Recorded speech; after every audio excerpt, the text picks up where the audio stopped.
খেজুর গাছের দুটো ডাল ভেঙে আনো তো। খেজুর গাছের দুটো ডাল ভেঙে আনা হলো। নবীজি করলেন কি, দুটো কবরে দুটো খেজুর গাছের ডাল পুঁতে দিলেন। আপনাদের এলাকায় কবরে খেজুর গাছের ডাল পোঁতেন? এই হলো ইতিহাসটা, শুনে নিন, এই প্রথম ইতিহাস। এখন সাহাবীরা সঙ্গে যারা ছিলেন তারা বললেন, হে নবী, আপনি দয়া করে একটু খুলে বলুন। হঠাৎ দুই কবরের মাঝখানে দাঁড়ালেন, কাঁদলেন, কাঁদালেন, আবার দুটো খেজুর গাছের ডাল পুঁতে দিলেন কেন? নবীজি বললেন, শোনো, এই দুই লোকের কবরে কঠিন শাস্তি হচ্ছে, আল্লাহ আমাকে দেখাচ্ছেন, আমি দেখতে পাচ্ছি। তখন একজন ব্যক্তি বললেন, হে নবী, পৃথিবীতে এই দুই ব্যক্তি কি এমন কাজ করত যাদের জন্য কবরে শাস্তি পাচ্ছে? এক নাম্বার নবীজি বললেন, শোনো, প্রথম লোকটা করত কি, পেশাব ফিরে পানি নিত না, নাপাক অবস্থায় জীবন যাপন করত। এই মুসলিম যুবক ছেলে, বাড়ি থেকে ভেবো। দুই নাম্বার লোকটা করত কি, নামিমা, পরনিন্দা, পরচর্চা, কথা লাগালাগি, চুগলখড়ি করত। এর কথা না ওকে লাগাতো, ওর কথা না ওকে লাগাতো, ওরা মারামারি করতো, মাঝখান দিয়ে বসে মজা লুটতো। এই ধরনের মানুষ দু নাম্বার লোকটা ছিল। বাড়িতে গিয়ে ভাববেন। চলুন, আল্লাহর নবী মেরাজে গেলেন, বেলালের জুতার আওয়াজ পেলেন, অনেক কিছু দেখেছিলেন, আমি বুঝতে পেরেছি। এবারে চলুন, জাহান্নামায় কি দেখলেন, এটা খুব ইম্পর্টেন্ট।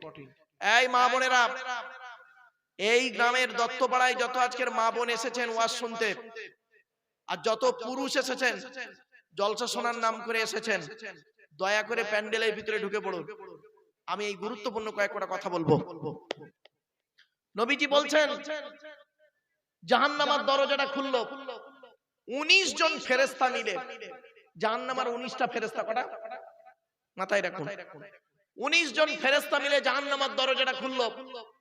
খুলতেই আমি দেখতে পেলাম জাহান্নামের গেটে, জাহান্নামের গেটে যাদেরকে দেখতে পেলাম, যুবক যুবতীদের লজ্জাস্থান থেকে পূজার রক্ত বেরোচ্ছে, আর তারা খুব চিৎকার করছে।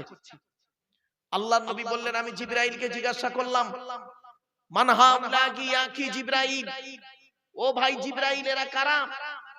জিবরাইল বললেন, এরা আপনার উম্মত। বলে, এদের অপরাধটা কি? জিবরাইল বললেন, এরা হলো পৃথিবীতে জেনাকারী, ব্যভিচারকারী নারী আর পুরুষ। হে জলসা কমিটি, জলসা দেন ভালো কাজ, কিন্তু দয়া করে জলসা দেওয়ার আগে মেলা বসাবেন না। আর দু নাম্বার কথা বলে যাচ্ছি, অনুরোধ করছি আপনাদেরকে, জলসা কমিটি স্ট্রং হয়ে একটাই কথা বলবেন, যত মেয়ে ছেলে এসেছে প্রত্যেক মেয়েকে বলবেন, দয়া করে আপনি আপনার প্যান্ডেলে যান, নইলে বাড়ি চলে যান। পুরুষদেরকে বলবেন, দয়া করে আপনি প্যান্ডেলে যান, নইলে বাড়ি চলে যান। কেন? যদি আজকের এই জলসায় কোন যুবক যুবতী ব্যভিচার করে, আর ওই ব্যভিচারের পাপের বোঝা ওই যুবক যুবতীর বাম্মার ঘাড়ে পড়বে, জলসা কমিটিরও ঘাড়ে পড়বে। কি ভাবছেন? জলসা খুব সেনসিটিভ জিনিস। আমরা তো জলসাটাকে ক্যাজুয়াল মনে করি, কিন্তু না, ক্যাজুয়াল জিনিস নয়, এটা সিরিয়াসলি ম্যাটার। চলো না, গিয়ে যাচ্ছি। আর একটু নবীজি করলেন কি, একটু দূরে তাকিয়ে দেখলেন কিছু লোকের গাল থেকে গোস্ত খসে পড়ে যাচ্ছে, পচে পচে মাংস খসে পড়ে যাচ্ছে। জিবরাইলকে জিজ্ঞাসা করলেন, ও ভাই জিবরাইল, এরা কারা? জিবরাইল বলল, এরা হলো আল খুম্মার, মদ্যপানকারী, মদ খেত এরা পৃথিবীতে। এই কোরআনে আছে 4 জায়গায় মদ খাওয়া হারাম। হযরত মুহাম্মদ সাল্লাল্লাহু আলাইহি সাল্লামের জামানায় কোন মানুষ যদি মদ খেয়ে মাতলামি করত, 40 গা বেত মারা হতো। হযরত আবু বকর সিদ্দিক রাদিয়াল্লাহু তাআলা আনহুর জামানায় মদ খেয়ে যদি কেউ মাতলামি করত, 40 গা বেত মারা হতো। কিন্তু হযরত উমারের যুগ যখন এলো, কোন ব্যক্তি যদি মদ খেয়ে মাতলামি করত, 80 থেকে 100 গা বেত মারা হতো তাকে। আপনি কি ভাবছেন? এরই নাম কোরআন, অ্যাকর্ডিং টু ইসলামিক ল, আল্লাহর বিধান। শুধু তাই নয়, ব্যভিচার করা তো দূরের কথা, ব্যভিচারের ধারে বাড়ে তোমরা যেও না, কোরআন বলছে। ব্যভিচার করলে কি শাস্তি? মা বোনেরা শুনে নিন, রাসূলুল্লাহ বলেছেন, কোরআনের দলিল, আযানিয়াতু ওয়াযানি ফাজলিদু কুল্লা ওয়াহিদিন মিনহুমা মিয়াতা জালদা। ব্যভিচারকারী নারী হোক আর পুরুষ হোক, নো কনসিডার, নো কনসেশন, কোনো দয়া মায়া চলবে না, 100 গা বেত মারা হবে। যুবক যুবতী যদি ব্যভিচার করে, এই ছেলে, এই জেনা না করে বিয়ে করো। বিয়ে করলে আল্লাহ খুশি হয়, শয়তান নারাজ হয়। আর জেনা করলে, ব্যভিচার করলে শয়তান খুশি হয়, আল্লাহ নারাজ হয়। তুমিই সিদ্ধান্ত নাও কোনটা করবে। ব্যভিচারকারী নারী হোক আর পুরুষ হোক, তাকে 100 গা বেত মারা হবে অবিবাহিত হলে। আর বিবাহিত হলে, 2 ছেলের মা 4 ছেলের বাপের সঙ্গে জেনা করছে, পরকিয়া, তার শাস্তি কি শুনবেন? তার শাস্তি হলো কোমর পর্যন্ত পুঁতে দিয়ে দুধ থেকে পাথর মারতে মারতে মেরে ভালো। কোথায় আছেন আপনি? আপনি ভাবলেন কি ব্যভিচার করে বসে আছেন, আপনি বুড়ো বয়সে হজ করে এসেছেন বলে কি সব মাফ হয়ে গেল না? কে বললো? পাপের ডায়েরিতে আপনার নামটা লেখা আছে, এটা মনে রাখবেন। চলুন এগিয়ে যাচ্ছি। মুহাম্মদ সাল্লাল্লাহু আলাইহি সাল্লাম বললেন, আর একটু দূরে আমি তাকালাম, আর একটু দূরে তাকিয়ে দেখছি আর একটা আশ্চর্য ঘটনা দেখলাম। কি? ফেরেশতারা করেছে কি, কিছু মানুষের জিভগুলো টেনে ধরে আগুনের কাঁচি দিয়ে কাটছে। তারা খুব চিৎকার করছে। আমি জিবরাইলকে জিজ্ঞাসা করলাম, মান হাউলা কি জিবরাইল, ও ভাই জিবরাইলেরা কারা? জিবরাইল বললেন, এরা হলো আপনার উম্মত। নবী মুহাম্মদ সাল্লাল্লাহু আলাইহি ওয়াসাল্লাম বললেন, আমার উম্মত? কি এমন অপরাধ করেছিল পৃথিবীতে যাদের জিভগুলো টেনে ধরে আগুনের কাঁচি দিয়ে কাটে? জিবরাইল বলেছিলেন, হে নবী, আপনি কি জানেন আপনার উম্মতের ভিতরে কোন শ্রেণীর উম্মতেরা? বলছে না। নবী জিবরাইল বললেন, এরা হলো আপনার উম্মতের ভিতরে কিছু কিছু কিছু আলেম আর বক্তা। কিছু আলেম আর বক্তা। আল্লাহর নবী বললেন, আমি তো পৃথিবীতে বলে এসেছিলাম, আল উলামাউ ওয়ারাসাতুল আম্বিয়া, আলেমরা হলো নবীদের ওয়ারিস, উত্তরাধিকারী। তো এদের অবস্থা এমন কেন? এদের অপরাধটা কি? জিবরাইল বললেন, এদের অপরাধ হলো মারাত্মক। এরা লোককে বড় বড় ভালো ভালো কথা বলতো। এরা স্টেজে গিয়ে লোককে বলতো, তোমরা নামাজ পড়ো, রোজা রাখো, হজ করো, যাকাত দাও, পিতামাতার সেবা যত্ন করো, ভাই ভাই মিলেমিশে চলো, স্ত্রীর হক আদায় করো, ছেলে মেয়ের দায়িত্ব পালন করো। আর ও নিজেই 5 ওয়াক্ত নামাজ পড়তো না, ও নিজে রোজা রাখতো না, ও নিজেই ব্যভিচার করতো। শুধু তাই নয়, ও লোককে বলতো বাম্মার ভাত দাও, ওর নিজের বাম্মাকে ভাত দিত না। ও লোককে বলতো স্ত্রীর হক আদায় করো, ও নিজের ওর স্ত্রীর হক আদায় করতো না। এই জন্য কিয়ামতের মাঠে ওদেরকে জাহান্নামে ফেলে জিভগুলো টেনে ধরে আগুনের কাঁচি দিয়ে কাটা হচ্ছে। ইয়া আইয়ুহাল্লাযীনা আমানু লিমা তাকুলুনা মা লা তাফআলুন কাবুরা মাকতান ইনদাল্লাহ আও তাকুলু মা লা তাফআলুন। 28 নম্বর পারা 10 নম্বর পৃষ্ঠা 12 নম্বর লাইন, সূরার নাম সূরা সফের 2-3 নম্বর আয়াতে আল্লাহ বলছেন, হে ঈমানদার বান্দাগণ, ওগুলি কেন তোরা লোককে বলিস যেগুলি তোরা নিজেরা করিস না? কাবুরা মাকতান ইনদাল্লাহ, আল্লাহর কাছে অপছন্দনীয় জিনিস ওই সমস্ত। আনতাকুলু, তোরা লোককে বলে বলে বেড়াস, মা লা তাফআলুন, যেগুলি তোরা নিজেরা করিস না। এরপরে আল্লাহ বলছেন, এই আব্দুল্লাহ গিলমারু, তুই নিজে আগে জাহান্নামের আগুন থেকে বাঁচ, তোর স্ত্রী ছেলে মেয়েকে জাহান্নামের আগুন থেকে বাঁচা। ইয়া আইয়ুহাল্লাযীনা আমানু কু আনফুসাকুম ওয়া আহলিকুম নারা।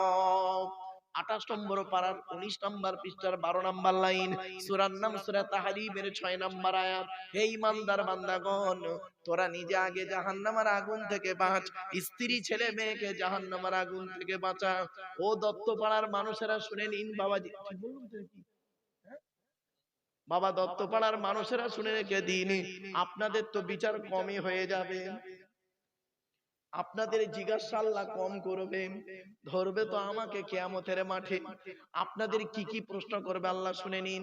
আল্লাহ বলবেন, এদিকে আয়, এদিকে আয়, তুই আমাকে বিশ্বাস করতি? আপনারা বলবেন, হ্যাঁ। আমি মুহাম্মদকে কোরআন দিয়ে পাঠিয়েছিলাম, বিশ্বাস করেছিলিস? আপনারা কি বলবেন? হ্যাঁ। তা আমি কোরআনে লিখে দিয়েছিলাম নামাজ পড়তে, রোজা রাখতে, করেছিলিস? আপনি কি বলবেন? আল্লাহ, মাঝে মাঝে নামাজ পড়েছি, মাঝে মাঝে রোজা রেখেছি, মাঝে মাঝে আবার ছেড়েও দিয়েছি। আপনি দয়ালু, দয়াবান, একটু মাফ করে দিন। তা আল্লাহ তখন বলবেন, কার জন্য ছাড়লি? নামাজ পড়তে পারলিনি কেন? কন্টিনিউ করলিনি কেন? কি কারণে করলিনি বল। তখন আপনি কি বলবেন? আল্লাহ, বউ বাচ্চার মুখে অন্ন জোগানোর জন্য, পিতামাতার অন্ন জোগানোর জন্য, নিজের পেটের জন্য, কাজের চাপে করতে পারিনি। তখন আল্লাহ বলবেন, ও, তোর বউ বাচ্চাকে খাওয়ানোর জন্য, তোর বাম্মাকে, ছেলে মেয়েকে, ভাই বোনকে খাওয়ানোর জন্য তুই নিজের এই নষ্ট করলি? তা এই কিয়ামতের মাঠে ওদের কাউকে দেখতে পেয়েছিস? ওদের কাউকে দেখতে পেলি? তখন কি বলবে জানেন? আপনারা কি বলবেন? চিটিং বাদশা, মুনাফিক, বেঈমান, খারাপ। ওই যাদের জন্য পৃথিবীতে এত কষ্ট করি সবকটা বেঈমান, মুনাফিক। কেন? কেন রে? আল্লাহ তখন বলবে, কাকে দেখে বললি? আমার জন্ম দেওয়া বাপ আর পেটে ধরা মা। এই কিয়ামতের মাঠে অনেক খুঁজে খুঁজে দুজনকে দেখতে পেলাম, আমার দিকে তাকিয়েই ওরা সরে পালালো। ও, বাম্মা আজ পালিয়ে গেল কিয়ামতের মাঠে। আচ্ছা, পৃথিবীতে এই দত্তপাড়ায় তোর আব্দুল্লাহ গিল মারুফ বলে একটা বক্তাকে তোরা দাওয়াত করেছিলিস, আর আমার কোরআন সামনে রেখে তোদের এই আমার এই কোরআনের এই আয়াতটাও তোদের বোঝায়নি। তখন আপনারা কি বলবেন? কোন আয়াতটা? আল্লাহ আল্লাহ বলবেন, খেয়াল করে দেখতো, ইয়া আইয়ুহান নাসুত্তাকু রাব্বাকুম ওয়াখশাউ ইয়াওমান লা ইয়াজজি ওয়ালিদুন আও ওয়ালাদিহি ওয়ালা মাউলুদুন হুয়া জাযিন আও ওয়ালিদিহি শাইয়্যা। 21 নম্বর পারা 13 নম্বর পৃষ্ঠার 11 নম্বর লাইন, সূরার নাম সূরা লোকমানের 33 নম্বর আয়াত। হে মানব জাতি, হে মানব জাতি, সেই দিনের ভয় তোরা কর যেদিন বাপ তার ছেলেদের কোনো উপকার করতে পারবে না, ছেলে তার বাপের কোনো উপকার করতে পারবে না, মা তার ছেলের কোনো উপকার করতে পারবে না, ছেলে মায়ের কোনো উপকার করতে পারবে না। এই কথাটা বলেনি? তখন আপনারা কি বলবেন? হ্যাঁ, আল্লাহ বলেছিল তো। তা আর কাকে দেখতে পেলি কিয়ামতের মাঠে? সে বউটা দেখতে পেয়েছি, বউটা, বউ, বউ, যার জন্য তুই জীবনে অনেক কিছু করলি। আপনি কি বলবেন জানেন? বেঈমান, বেঈমান। বলে, কেন? আল্লাহ, দেখতে তো পেয়েছিলাম, আমাকে দেখতে পেয়েই পালিয়ে গেল। তো ছেলে মেয়েগুলো কোথায় গেল? ছেলে মেয়েগুলো কোথায় গেল? এত সম্পদ করলি, ছেলে মেয়েগুলো কই? সবটা বেঈমান, মুনাফিক, আমার দেখেই পালিয়ে গেল। ও, আর ভাই বোনগুলো ও তো চিনতেই পারেন। আল্লাহ বলবে, দত্তপাড়া আব্দুল্লাহ মারুফের মুখ থেকে এই কথাগুলো তোদের বলিনি? কোন কথা আল্লাহ? আয়াতটা শুনুন। ইয়াউমা ইয়াফিরুল মারউ মিন আখিহি ওয়া উম্মিহি ওয়া আবিহি ওয়া সাহিবাতিহি ওয়া বানিহি লিকুল্লি মিরইম মিনহুম ইয়াউমা ইযিন শাআনুন ইউগনি। সেই দিনের ভয় তোরা কর যেদিন স্বামী তার স্ত্রী থেকে সরে পড়বে, স্ত্রী স্বামী থেকে সরে যাবে, ভাই বোন থেকে সরে যাবে, বোন ভাই থেকে চলে যাবে, ছেলে বাপ থেকে, বাপ ছেলে থেকে চলে যাবে, এমনকি বন্ধু বান্ধব তোর থেকে চলে যাবে।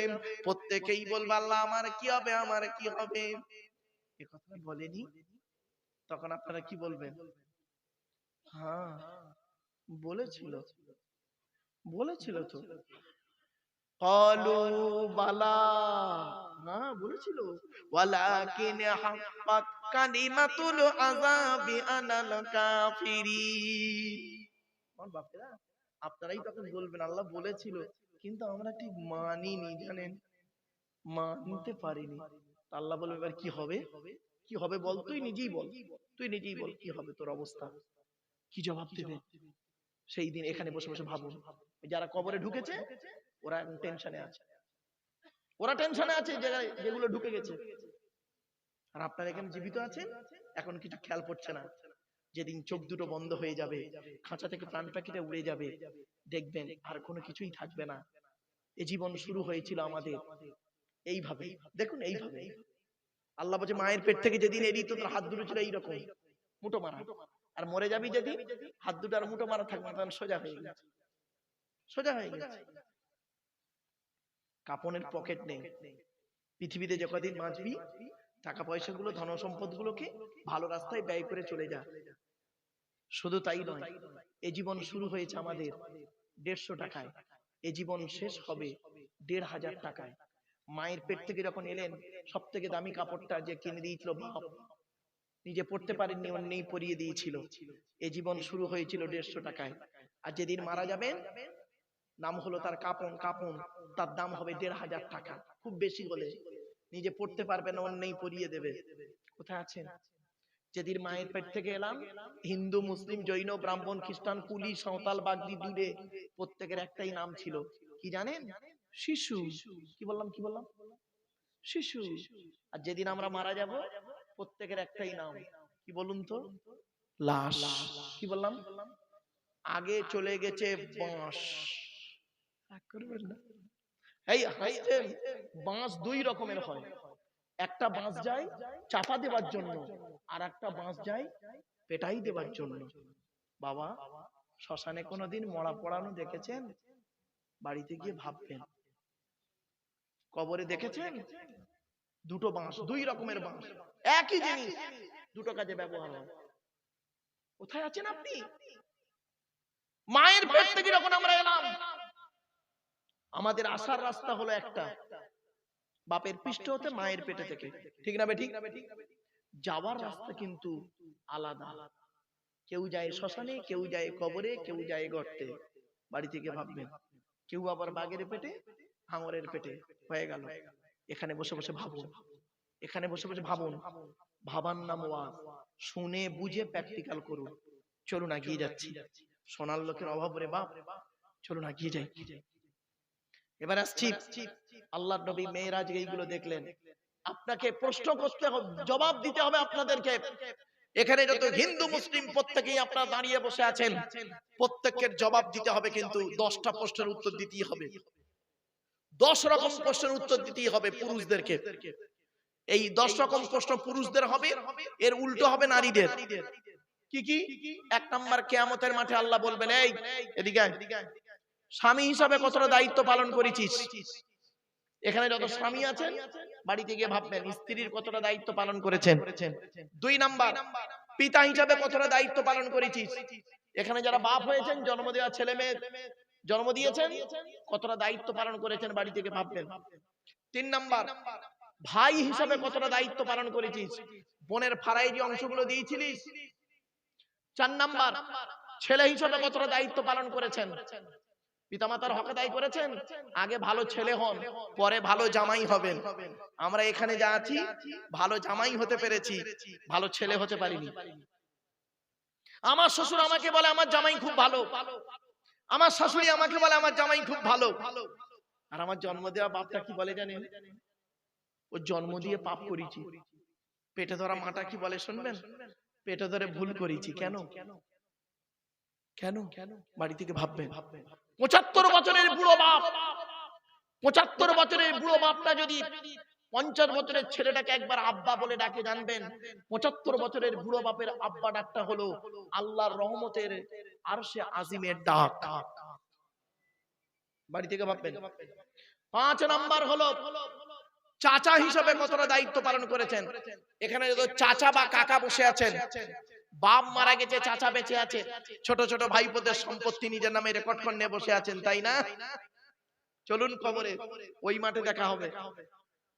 6 নাম্বার হলো খুব ইম্পর্টেন্ট, দুলা ভাই হিসাবে যারা আছেন।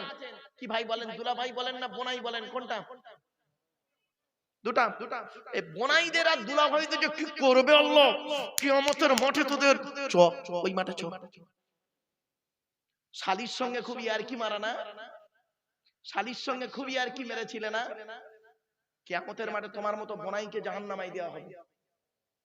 এই দুলাভাই আর বোনাইয়ের সঙ্গে আরেক পিস আছে, সেই পিসটার নাম শুনুন, দেওর। কি বললাম? খতরনাক জিনিস, খতরনাক। আল্লাহ, এই মা বোনেরা শুনে নিন, আল্লাহর নবীর কাছে একদিন নারী জাতিরা এসেছে, এসে বলছে, হে নবী, পৃথিবীতে আমরা কাকে বেশি ভয় করব বলুন? আল্লাহর নবী বললেন, তোমরা মরণকে ভয় করো। এই দেওর না ভাসুর কোনটা? এ পালাচ্ছে নাকি? আসবে, ও আসবে, ছেলে ভালো। আর কয়েক মিনিট বাপ একটু ধৈর্যের পরিচয় দিন। শোনেন, বাস্তব বলছি আপনাদেরকে। নবীজি বলেছেন, দেওর থেকে দূরে সরে থাকো, মৃত্যুর মতো দেওরকে ভয় করো। এখানে অনেক দেওর আছে, দেওর কি হিন্দু কি মুসলিম, ভাবিদের সঙ্গে যত নোংরা নোংরা ইয়ার্কি করে, হারাম হারাম হারাম। এবার আসছি 7 নাম্বার, 6 নাম্বার হলো 7 নাম্বার, খালু। খালার বরকে কি বলেন? এখানে যত খালু আছে ওদের ব্যবস্থা যে কি হবে, চলো। এর সঙ্গে আরেক পিস আছে, ফুপুর বরকে কি বলেন? জামাই বাবু, ফুপা। 8 নাম্বারটা খুব ইম্পর্টেন্ট, খুব ইম্পর্টেন্ট, খুব ইম্পর্টেন্ট, মামা। এখানে যত হিন্দু মুসলমান মামা আছে, মামা, এই মামাদেরকে আল্লাহ কিয়ামতের মাঠে ধরবে। এদিকে আয়। তোর বোনের স্বামীটা অ্যাক্সিডেন্টে মারা গেল, দুটো ছোট ছোট বাচ্চা রেখে। ঈদের সময়, পূজোর সময় তুই কি করেছিলিস? তোর বউ বাচ্চার জন্য ভালো ভালো কিনলি, আর ভাগনা ভাগ্নির খবর নিলি না। তোর মতো মামা আজকের জাহান্নামী, নরকবাসী। বাড়ি থেকে ভাবলেন। 9 নাম্বার হলো দাদু। দাদু বুড়োগুলো ধরবে, বুড়োগুলো, দাদু যারা আছেন দাদু ধরবে। শোনেন, আল্লাহ বলবেন, এদিকে আয়। তো 4টে ছেলে দিয়েছিলাম, বড় ছেলেটা চাকরি করতো না, প্রচুর টাকার মালিক ছিল বড় ছেলে। বড় ছেলেকে তুই বেশি করে লজেন কিনে দিতি, বিস্কুট কিনে দিতি। আর ছোট ছেলেটা টোটো চালাতো, তার ছেলেকে তো একবার দেখলিনি। তোর মতো দাদুর নামাজ রোজা হজ কিছুই কবুল করব না। বাড়ি থেকে ভাববেন। 10 নাম্বার হলো নানা। নানা যারা আছে, নানা, এখানে এই নানা গুলো ধরবে। এদিকে আয়, তোর আমি 4টে মেয়ে দিয়েছিলাম। বড় জামাইটা অফিসার বলে, বড় জামাইয়ের ছেলে মেয়ে যখন আসতো তখন তুই ভালো আনন্দ করে খাওয়াতি, ভালো দেখতি। হ্যাঁ, বড় জামাই যখন তার বউ বাচ্চাকে নিয়ে আসতো, আর মেজো জামাইটা গরিব চাষি, চাষ করতো, ও বেচারা যখন আসতো বউ বাচ্চা নিয়ে তখন কোনো গুরুত্ব দিতি না। তোর মতো নানা হলো আজকের জাহান্নামী, জাহান্নামী, জাহান্নামী। বাবা, শুধু গালে দাড়ি আর মাথায় টুপির নাম যদি জান্নাতি হতো, তাহলে এই কিতাবটা পাঠানোর দরকার ছিল না। আল্লাহ একটা কাগজে লিখেই পাঠিয়ে দিতেন। আল্লাহ পাক 5 ওয়াক্ত নামাজ পড়বি, গালে দাড়ি রাখবি, রোজা করবি, আর টুপি মাথায় দিবি, তুই জান্নাতি। এত সহজ নয়। চলুন ওই মাঠে দেখা হবে যে মাঠে কেউ কারোর উপকার করবে না। চলুন একটা প্রশ্ন করছি। আচ্ছা বাবা, কালো রং তৈরি করার মালিক কে? জোরে বলুন। আল্লাহ। আর ফর্সা রং তৈরি করার মালিক কে? এত আল্লাহওয়ালা লোক এখানে বসে আছে, আমার জানা ছিল না। এই মুসলমান হিন্দুর বাচ্চারা, মুসলমানের বাচ্চা, হিন্দুর বাচ্চারা, কালো রং তৈরি করার মালিক যদি আল্লাহ হলো, ফর্সা রং তৈরি করার মালিক যদি আল্লাহ হলো, তাহলে কালো মেয়েকে বিয়ে করতে গেলে কেন এক্সট্রা 20,000 টাকা লাগে? তোমার বাপের শ্মশান কেনার কাঠ কম পড়েছে বুঝি? তোমার বাপের কাপড় কেনার কাপড় কম পড়েছে বুঝি? কবরে চলো। বাংলায় একটা কথা আছে, নদীর জল ঘোলা ভালো, জাতের মেয়ে কালো ভালো। কি ভাবছেন? আমার অনেক মা বোন আছে, নারীদের শুনে নিন। নবীজির কাছে একদিন নবীজি বলছেন, তোমাদের বাড়িতে কয় শ্রেণীর মেয়ে ছেলে আছে বলো? নবীজি বললেন, সাহাবীরা বললেন, হে নবী, আমাদের বাড়িতে 6 শ্রেণীর, এই 4 শ্রেণীর মেয়ে ছেলে আছে। কয় শ্রেণীর? 4 শ্রেণীর মেয়ে ছেলে। মা বোনেরা শুনে নিন, কে কে? মা, বোন, মেয়ে, বউ, 4 শ্রেণীর মেয়ে ছেলে। তো নবীজি বললেন, তোমরা কি করে বুঝবে এই 4 শ্রেণীর মেয়ে ছেলে জান্নাতি না জাহান্নামী? তখন সব চুপ। নবীজি বললেন, শোনো, যে সমস্ত মেয়েদের মধ্যে কমসে কম 6টা অভ্যাস থাকবে, ছটা অভ্যাস থাকবে যে মেয়ের মধ্যে। ওই মেয়ে ছেলে যত নামাজ পড়ুক, রোজা রাখুক, হজ করুক, পর্দা করুক, ও জাহান্নামী, জাহান্নামী, জাহান্নামী। 6 শ্রেণীর মেয়ে ছেলে। আপনার বাড়িতে আছে কিনা দেখুন, আপনার বইয়ের মধ্যে আছে কিনা দেখুন, মেয়ের মধ্যে আছে কিনা, মায়ের মধ্যে, বোনের মধ্যে আছে কিনা দেখুন। এই ছটা অভ্যাস। 1 নাম্বার নবী বললেন, ওই মেয়ে ছেলে হলো জাহান্নামী নারী, যে মেয়ে ছেলে স্বামীর সঙ্গে যখন কথাবার্তা বলে মেজাজ দিয়ে কথা বলে। অনেক মা বোন আছে দেখবেন, পাড়ার লোকের সঙ্গে কথা বলে মিষ্টি ভাষায়, আর স্বামীর সঙ্গে যখন কথা বলে মেজাজ দিয়ে কথা বলে। ওই নারী যত নামাজ পড়ুক, রোজা রাখুক, হজ করুক, ও হলো জাহান্নামী নারী। অনেক মেয়ে ছেলে আছে দেখবেন, ও দেখতে সুন্দরী, স্বামীর দেখতে গায়ের রং কালো। আবার অনেক নারী আছে দেখবেন, বড় লোকের মেয়ে, স্বামী গরিবের ছেলে। আবার অনেক নারী আছে দেখবেন, এমএ পাস মেয়ে, স্বামী হলো 8 ফেল, অহংকারে ফেটে পড়েছে। ওরে নারী, যৌবন যতদিন আছে ততদিন তোমার, সৌন্দর্য যতদিন আছে ততদিন তোমার টানবে, ভালোবাসবে। আর এমন একটা সময় আসবে 40 বছর পার হয়ে গেলে দেখবে তখন আর কেউ কাউকে ভালো রূপ দেখে না, গুণ নিয়ে ভালোবাসা থাকে। কোরআন বলছে ওয়াজআলা বাইনাকুম মাওয়াদ্দাতাম ওয়া রাহমা, স্বামী স্ত্রীর মহব্বতকে আল্লাহ দয়া, মায়া, মমতা, ভালোবাসায় পরিণত করেছে। এইজন্য বউকে ভালোবাসুন। ছোট্ট একটা ঘটনা আপনাদেরকে বলি। কালো মেয়ের একটা কথা আপনাদের অনুরোধ করে যাচ্ছি। লোকটার নাম ছিল কি জানেন? আমের বিন আনাস। কি বললাম লোকটার নাম? আমের বিন আনাস। উনি করেছেন কি, একটা মেয়েকে বিবাহ করেছেন। বাসর, সংক্ষেপে বলছি, হাতে টাইম নেই। বাসর রাতে বা ফুলসজ্জার রাতে গিয়ে দেখছেন মেয়েটির গায়ের রংটা অত্যন্ত কালো। উনি করলেন কি, মনটা বড় খারাপ। স্ত্রী জিজ্ঞাসা করছে প্রাণের স্বামী, মনটা কেন খারাপ? আজকের জীবনের প্রথম রাত। তখন মনটা খারাপ করে বলতে পারছে না, ঘর থেকে বের হয়ে গেছে, বারান্দায় দাঁড়িয়ে আছে। ওই নারী করেছেন কি, বারান্দায় এসে স্বামীকে অনুনয় বিনয় করে ভিতরে নিয়ে যাবার চেষ্টা করেন, কিন্তু বারে বারে কিন্তু পছন্দ মোটে হয় না, যেহেতু স্ত্রীর গায়ের রংটা অতটা ভালো নয়। মেয়েটি বলেছিলেন আল্লাহ রাব্বুল আলামিন কালো রং, ফর্সা রং তৈরি করার মালিক আল্লাহ। আল্লাহ যার তকদিরে যেটা লিখে রেখেছে সেটাই তো সেই করবে। ব্যাস, অনেক অনুনয় বিনয় করার পরে যখন বাসর হয়ে গেলেন, রাতটা কাটালেন, পরের দিন সকালবেলা বাড়ি ছেড়ে উনি চলে গেলেন। 20 বছর পরে স্ত্রীর কথা মনে পড়েছে। 20 বছর পরে যখন স্ত্রীর কথা মনে পড়েছে, বাড়িতে ফিরে এসেছেন। 20 বছরের মধ্যে এলাকার গ্রামটা অনেকটাই পরিবর্তন হয়ে গেছে। এসে করেছেন কি, সামনে পেয়েছে মসজিদ। মসজিদের ভিতরে দেখছে একজন 18-19 বছরের বাচ্চা ছেলে, যুবক ছেলে, মসজিদের মেম্বারে বসে কোরআন হাদিসের সুন্দর আলোচনা করছে। এলাকার মানুষগুলো, মসজিদ ভর্তি লোক, মনোযোগ সহকারে শুনে যাচ্ছে। বক্তব্য শেষ হয়ে যাবার পরে উনি করেছেন কি, পাশের একজন ব্যক্তিকে বলছেন, ভাই, এই যে ছেলেটি সুন্দর আলোচনা করেছেন, এই ছেলেটির পরিচয়টাকে একটি বলুন। লোকটি বলল, এই ছেলেটি হলো বর্তমান সময়ের সবথেকে বড় আলেম, ইনি হলেন ইমাম মালিক রাহমাতুল্লাহ। বলে ওনার বাপের নাম কি? বলে ভাই, ওর বাপের কথা জিজ্ঞাসা করো না। বাপ আর মায়ের বিবাহ হলো, কয়েকদিনের মধ্যে ওর বাপ বাড়ি ছেড়ে চলে গেল, আর বাড়ি ফেরে না। ওর বাপের নামটা কি? বলে বাপের নাম হলো আমির বিন আনাস। সঙ্গে সঙ্গে চমকে উঠেছে। বক্তব্য শেষ হয়ে গেছে, মসজিদ থেকে সব লোক বাড়ির পথে, উনিও বাড়ির পথে যাচ্ছেন। এবার আমির বিন আনাস করেছেন গিয়ে বলছে আসসালামু আলাইকুম। সালাম দিয়ে বলছে, মা বোনেরা শুনে নিন, সালাম দিয়ে বলছে, যা, কোথায় বাড়ি বাবা? বলছে এই জায়গায় বাড়ি। বাপের নাম কি?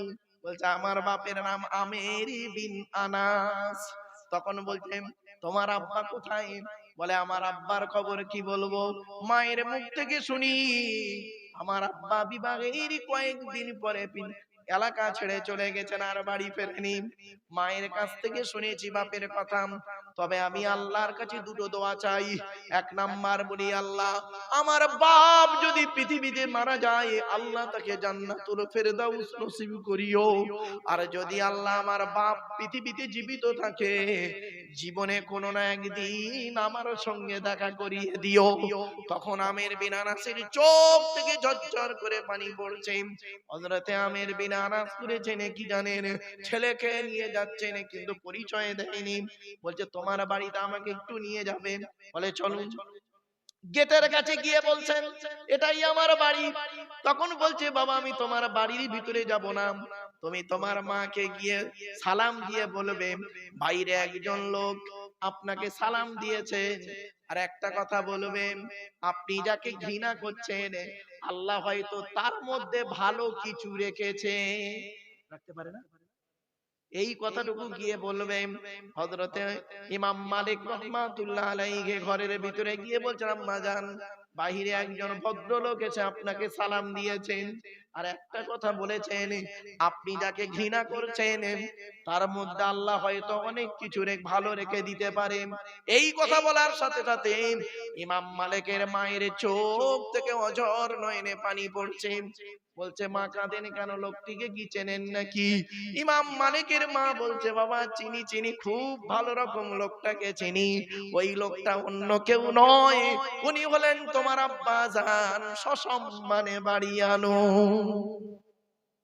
কি বুঝলেন? কালোর সম্মান কোথায় আল্লাহ দিয়েছে আপনি তো জানেন না। এজন্য নারীর গায়ের রং কালো ফর্সাটা বড় ব্যাপার নয়। নারী হলো কি জানেন, নারীর গুণটাই হলো বড় জিনিস। এই জন্য কথাটা বলেছিলাম, নদীর জল ঘোলা ভালো, জাতের মেয়ে কালো ভালো। দুই নাম্বার নবীজি বললেন কি? দুই নাম্বার নবীজি বললেন ওই নারীরা হলো জাহান্নামে যাবে। আমার মা বোনরা শুনে নিন, যে নারী স্বামীর দুর্নাম বদনাম অন্যের কাছে করে বেড়ায়। তিন নাম্বার হলো ওই নারীর প্রতি আল্লাহর গজব পড়বে। যে নারী স্বামী থাকতে অন্য পুরুষের সঙ্গে পরকীয়ায় লিপ্ত হয়। চার নাম্বার হলো ওই নারী জাহান্নামী নারী, নামাজ পড়ে রোজা রেখে যাবেন। যে নারী বিনা কারণে স্বামীর বিছানা ছেড়ে দিয়ে অন্য বিছানায় রাত কাটায়। পাঁচ নাম্বার হলো ওই নারী নামাজ পড়ে রোজা রেখে জাহান্নামে যাবে। যে নারী স্বামীর পরিবারের সঙ্গে খারাপ আচরণ করে। অনেক মেয়ে ছেলে আছে দেখবেন স্বামীকে খুব ভালোবাসে, স্বামীর বাম্মাকে দেখতে পারে না, স্বামীর ভাই বোনকে দেখতে পারে না। ও নারী হলো জাহান্নামী নারী। আমার একটা ভাই আছে, ভাই বলতে কি আমি একলা বাপের একটা ছেলে, মানে খুব অন্তরঙ্গ ভাইয়ের মতোই সে। তার আব্বা মা আমাকে অত্যন্ত ভালোবাসে। এই পাশেই বাড়ি, জাহাঙ্গীর ভাই বলে আপনারা জেনেন অনেকে, মানে ভাইয়ের মতোই ভালোবাসি তাকে, খুব ভালোবাসেন আমাকে। তাই আমি যখন আসি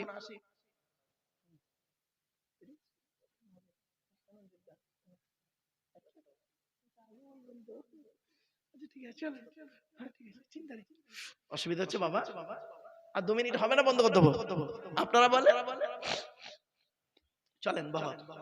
এরপরে আসছি 4 নাম্বার হলো, 5 নাম্বার ওই নারী জাহান্নামী নারী, যে নারী কি করে জানেন, যে নারী স্বামীর পরিবারের সঙ্গে খারাপ আচরণ করে। 6 নাম্বার হলো ওই নারী জাহান্নামী নারী, যে নারী তার স্বামীকে বলে তোমার সঙ্গে বিয়ে হয়ে আমার জীবনটা নষ্ট হয়ে গেছে। খবরদার মা বোনদের বলি, মা জীবনে কোনোদিন স্বামীর সঙ্গে খারাপ আচরণ করিও না। মনে রেখো একজন ছেলে, একজন বাপ আর মা, বাপ আর মায়ের পার্থক্য কতটুকু জানেন? আসমান আর জমিন পার্থক্য, আসমান আর জমিন পার্থক্য। কোথায় আছেন? আরে মা বাচ্চাটাকে পেটে রাখতে পারে 10 মাস 10 দিন, আর বাপ বাচ্চাটাকে সারাটা জীবন মাথায় করে রাখে। ঠিক না বেঠিক? মা বাচ্চাকে কত দূর কোলে নিতে পারে? খুব বেশি হলে কাঁধ পর্যন্ত, মাথাটা বুকে লাগিয়ে দিয়ে মানে কোমর পর্যন্ত বাচ্চাটাকে নিতে পারে। কিন্তু বাপ বাচ্চাটাকে কোথায় নেয় দেখবেন? মাথার উপরে কাঁধে করে নেয়। তার মানে বাপ বলতে চায়, ওরে বেটা, আমি জানা দেখতে পাচ্ছি, তুই আমার কাঁধে বসে তার থেকে অনেক দূর দেখতে থাক। বাপ কি বুঝতে পারছেন আমার ওয়াজ? বাপ কি জিনিস বাড়িতে গিয়ে ভাববেন।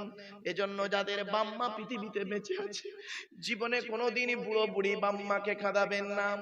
এই কোরআনে আছে, আল্লাহর নবীদের